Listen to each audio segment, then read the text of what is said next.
Hey everybody, it's time for another chill pill with the Crackpot. I'm Tyler, the Crackpot Farmer, and today we're talking from the top of one of our bins. That might not look high right now, but I can run my camera. There we go. We are on the second highest point that I can get to on the farm. We're about 50 feet up. And from here we can see a good portion of the farm. So while we're up here talking about a good portion of the farm, I want to talk a little bit more about the political situation, specifically here in Alberta. So there's a little bit of movement going on called the 51st state. The 51st statehood, I believe, is actually the term that they use. And what they're trying to accomplish, from what I can gather, is they want to get Alberta to be the 51st United States. Now, I have a little bit of a problem with this. And before I continue, this is my opinion. I'm entitled to my opinion. You are welcome to agree or disagree with my opinion. In fact, if you disagree, it means that you're thinking for yourself. Congratulations. If you fully agree with me, that's fine too. But this is my opinion and I'm allowed to have it. Anyways, this 51st statehood movement, I disagree with it. The reason I disagree with it, there's biblical reasons, I won't get into that, but we're a nation. We're supposed to work together. We have different parts. So I turn my camera around again. Our farm has different parts. And yes, I'm going to be the person of terrible analogies probably for the rest of Kingdom Come. One of my high school teachers will be grumpy because we always used to say he had the worst analogies. Maybe it's my turn.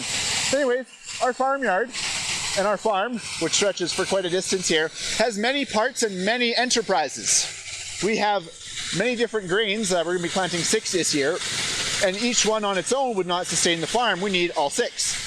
We also have cows. We can kind of sort of see the bulls and the yearlings over there. My parents' place where the cows are is way up yonder, over there somewhere. Can't see it. But anyways, we have many different enterprises on the farm. We also have a lot of different machinery and we have different people.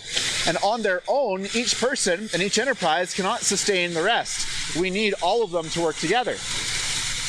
And that's the same with our country. So if we remove, we're looking at this from Canada's perspective, if we remove Alberta from the picture, we now remove a lot of our ag, we remove some forestry, we remove a bunch of mining, and we remove a lot of oil.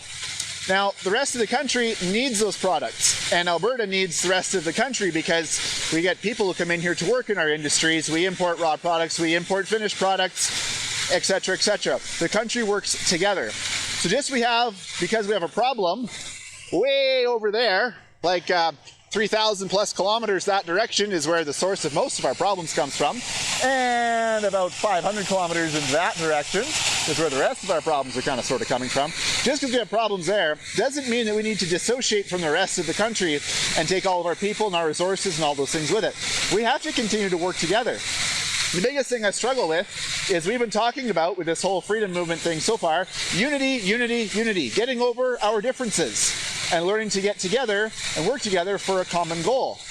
Now people will say, yeah, but Tyler, what about Quebec? They're always wanting to separate and the equalization payments and those kind of things. Yeah. Yes, we've got some problems in our system. I might not agree with the way the equalization payments are set up, but the system was designed to work, but it's being modified and it's being twisted, and there's lots of back pockets and under-the-counter deals that are causing things to not work so well. Could you imagine the prosperity that we could have here in Alberta if we didn't have the insane freight charges we have to get things everywhere? Or if we're able to build, I don't know, maybe some pipelines to run some things through? There's a lot of bureaucratic and red tape nonsense that is really choking off the economic booming that Alberta could be, or the powerhouse, sorry, that Alberta could be. And if we could be allowed to operate freely, so to speak, we would be a lot better off, and maybe those equalization payments thing wouldn't hurt so bad. I think part of the reason that we get really upset at Quebec specifically is we see that our province essentially writes a check to Quebec, and that's not how it works. It's a lot more complicated than that, and I don't fully understand it.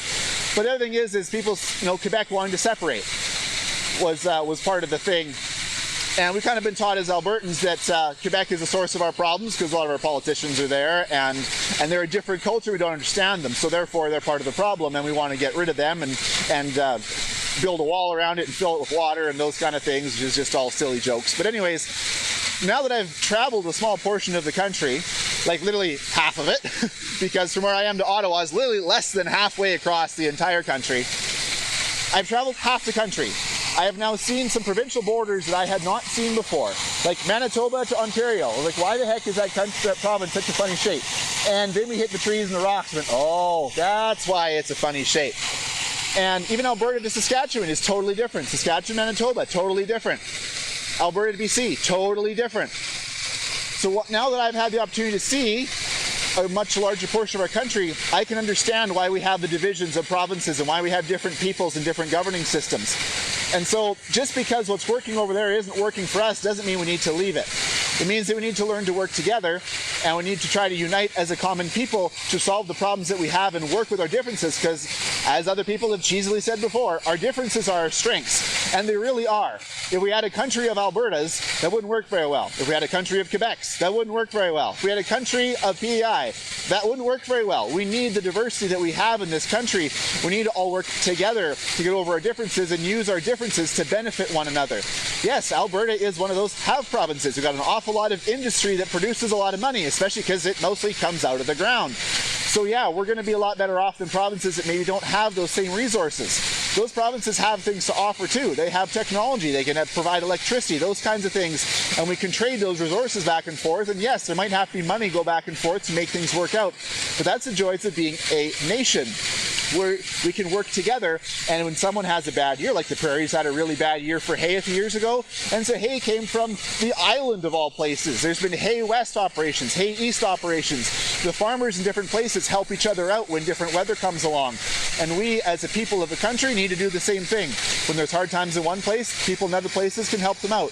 And that's how the system is supposed to be set up, and the government is supposed to coordinate it that way. But because the government is so rotten to the core, corruption and blackmail and all kinds of other nonsense, it's all nicely coming to the forefront. Because of those things, the systems that were designed to mutually benefit everyone aren't working.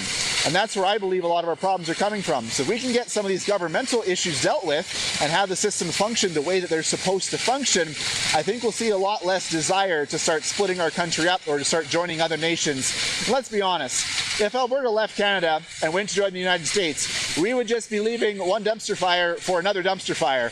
And I don't know about you, but I would rather be in this dumpster fire because we belong here and we have a little bit more of an idea how to put out this dumpster fire than the one that our neighbors have going to the south. So anyways, just wrapping this up quickly, hopefully. I don't think that we need to separate as a province from the rest of the country, just like a lot of people don't think that Quebec needs to separate from the country. It's not going to serve a lot of good. It's only really going to harm the people that want to leave, because we're a unified nation. We're supposed to be a unified nation. We're supposed to work together. And that is what I hope that we can all learn to do, is we can get past some of these problems, we can get some of this crap voted out of our government, or maybe by other means, but we do have other tools besides voting, but let's start with voting. Let's turn out for our elections, especially our provincial ones and even our party elections, and let's get rid of the known corrupt individuals, and let's start getting in some statesmen, not some politicians who want to say what people want to hear, and they'll do whatever it takes to get reelected. Let's elect the people and vote in the people who are willing to do the things that are right, even though it might make them not look good, and it might not appeal to everybody. They're willing to do what's right at the cost of how they look, and maybe they won't get elected the next time. But at least they're willing to do what's right because they believe in their country and they want what's best for their country, not for their own pocketbook or their own reputation. So that is the Chill Pill with the Crackpot today. Thanks for listening.